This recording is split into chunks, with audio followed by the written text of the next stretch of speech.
গত মঙ্গলবার নবান্ন অভিযানে গিয়ে আন্দোলনকারীদের উপর পুলিশের লাঠি চার্জের প্রতিবাদে বুধবার রাজ্য জুড়ে বাংলা বন্ধের ডাক দিয়েছিল বিজেপি। সেই ঘটনায় বুধবার দুপুরে পূর্ব মেদিনীপুর জেলার এগরা এক ব্লকের বরিদা প্রাথমিক বিদ্যালয়ে শিক্ষকদের উপর চড়াও হয়ে মারধরের অভিযোগ উঠল তৃণমূল নেতা তথা স্থানীয় পঞ্চায়েত সদস্য আশিস সাউর বিরুদ্ধে। প্রাথমিক স্কুলের শিক্ষকদের অভিযোগ, বন্ধ থাকা সত্ত্বেও যথাসময়ে স্কুল খোলা হয়েছিল। স্কুল খোলার কিছুক্ষণ পরেই বিজেপি কর্মীরা এসে স্কুল বন্ধ করার অনুরোধ করেন, কিন্তু স্কুলের পক্ষ থেকে বলা হয় যেহেতু স্কুল শুরু হয়ে গেছে এই মুহূর্তে আর স্কুল বন্ধ করা সম্ভব নয়। তারপরেই বিজেপি কর্মীরা স্কুল থেকে চলে যায়। তার কিছুক্ষণ পরেই এলাকার তৃণমূল নেতা আশিস সাউ সহ প্রায় ৩০ দুষ্কৃতীকে সাথে নিয়ে স্কুলে এসে শিক্ষক শিক্ষিকাদের উপর চড়া হয়। কারা স্কুল বন্ধ করতে এসেছিল জানতে চায় স্কুল শিক্ষকদের কাছে অভিযুক্তরা। শিক্ষকরা বলেন, আমরা স্কুল বন্ধ করছি না, কিন্তু কারা স্কুল বন্ধ করতে এসেছিল তাদের পরিচয় আমাদের জানা নেই।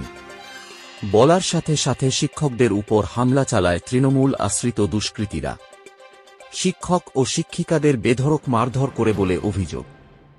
সেই ছবি তুলতে গেলে একজন শিক্ষকের মোবাইল ভেঙে দেয় দুষ্কৃতীরা। স্কুলের মধ্যে তাণ্ডব চালায় দুষ্কৃতীরা। পাশাপাশি স্কুলের জিনিসপত্র লণ্ডভণ্ড করে দেয় দুষ্কৃতীরা। এই ঘটনা স্থানীয় গ্রামবাসীরা চলে এলে দুষ্কৃতীরা সেখান থেকে পালিয়ে যায়। স্কুলের পক্ষ থেকে এগরা থানায় লিখিত অভিযোগ জানানো হবে বলে জানিয়েছেন স্কুল কর্তৃপক্ষ। এই ঘটনায় তীব্র ধিক্কার জানিয়েছেন স্থানীয় এলাকার বাসিন্দা। আমাদের কি ব্যক্তিগত কিছু থাকতে পারে না? এখানে মারধর করা হচ্ছে, স্যারদের ওনাদের কি মারধর করাতে ঠিক হবে? ছেলে মেয়েরা কোথায় যাবে পড়াশোনা করতে? যারা গরিব মানুষ তারা তো আর কলেজ টলেজ পড়াতে নিয়ে যেতে পারবে না। আমরা চাইছি এগুলো যেন না হয়, শান্তি থাকে।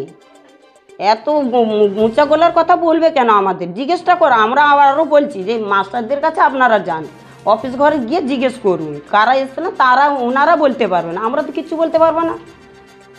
তবুও বলছে তোমরা বিজেপি করো বলে তোমাদের মুখ বড় জোর হয়ে গেছে নাকি? কেন এটা বলবে কেন? আমাদের মাস্টার যেরকম চালাবেন আমরা তেমন চালাবো, তাই তো? তাহলে আমাদের এটা করবে কেন? আমাদের জিজ্ঞেসটা করা ঠিক হয়েছে নাকি ওনাদের? আমার নাম শঙ্করী সাউ। স্কুলে রান্না করতে আসি আমি। হয়েছিল মানে আমি মাস্টারের সঙ্গে একসঙ্গে আসি। আমার বাড়িটা যেহেতু এগরা ৬ নম্বর ওয়ার্ড, আমি এখানকারই বাসিন্দা ছিলাম, সেখানে উঠে গিয়ে আছি। ওনার সঙ্গে আসি, আমরা আমার দুজনকে হাতই দেখায় অঞ্চলের কাছে যে আমরা দাঁড়িয়ে পড়েছি। ওই ভদ্রলোক বললো যে যদি কেউ বন্ধ করতে আসে তাহলে আমাকে অবশ্য জানাবে। আমার মাস্টার সাহেব বললো যে কেন আপনাকে জানাতে যাবো কেন? স্বাভাবিক তো, উনি তো আমাদের প্রতিনিধিও নন বা সভাপতিও তো নন। এই কথা বলে আমরা স্কুলে যেহেতু সময় হয়ে গেছে পালিয়ে এসেছি। তারপরে আসার পরে আমরা কিছুক্ষণ থাকলাম, মানে এসে বসে ঘরটা খোলা হলো, বাচ্চাদের ঝাঁটটা দেওয়া হচ্ছিলো। ওনারা যারা সমর্থক তারা এসে বললো যে বন্ধ করার জন্য।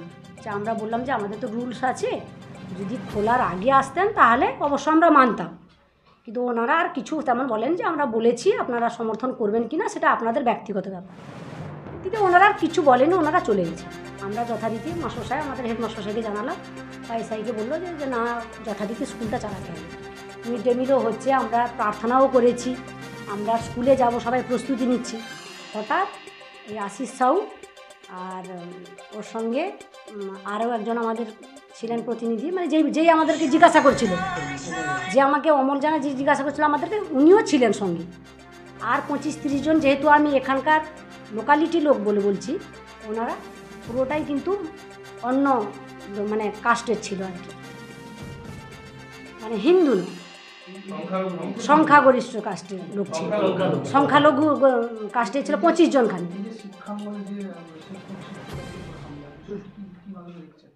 অবশ্যই তো, যেটা আরজি করে ঘটনা ঘটে গেল, ডিউটি আওয়ার্সকালীন কিন্তু মহিলার ধর্ষক হয়েছে, এটার বিরুদ্ধেই আমরা জাস্টিস চাইছি।